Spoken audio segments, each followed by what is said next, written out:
తాజా అంశం చూస్తున్నాం. ఆసియా కప్లో భారత్ ఫైనల్కు చేరింది. ఇప్పటికే బంగ్లాదేశ్ పాక్పై గెలిచిన ధోనీసేన ఇవాళ శ్రీలంకపై 5 వికెట్ల తేడాతో ఘన విజయం సాధించింది. నిర్ణీత ఓవర్లలో శ్రీలంక 9 వికెట్ల నష్టానికి 138 పరుగులు చేయగా 19.2 ఓవర్లలో 5 వికెట్లు కోల్పోయి భారత్ లక్ష్యాన్ని ఛేదించింది. స్టార్ బ్యాట్స్మెన్ విరాట్ కోహ్లీ అర్ధశతకంతో జట్టు విజయంలో కీలక పాత్ర పోషించాడు.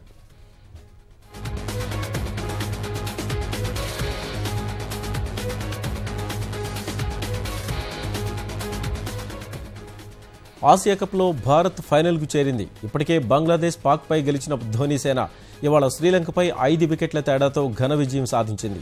నిర్ణీత ఓవర్లలో శ్రీలంక 9 వికెట్ల నష్టానికి 138 పరుగులు చేయగా 19.2 ఓవర్లలో 5 వికెట్లు కోల్పోయి భారత్ లక్ష్యాన్ని ఛేదించింది. స్టార్ బ్యాట్స్మెన్ విరాట్ కోహ్లీ అర్ధశతకంతో జట్టు విజయంలో కీలక పాత్ర పోషించాడు.